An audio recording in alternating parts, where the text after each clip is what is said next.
Hi guys, today nagluluto tayo ng apritada.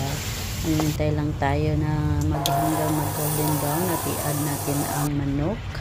Ayan, halo-haluin hanggang maluto. Tsaka ilagay natin yung tomato sauce, haluin ulit at ilagay din natin yung hotdog at saka potato. Ayan guys, halu-haluin lang natin yan hanggang madurog. Joke lang. Ayan, halu-haluin. At saka pag kumulo na, ilagay natin yung carrots. Pagkatapos, lagyan na natin ng mga paminta o ano pa dyang pampasarap natin sa ating mga lutuin. Pag kumulo na, ilagay natin ang green peas. 2 lata ang green peas nilagay ko kasi mahilig kami sa green peas.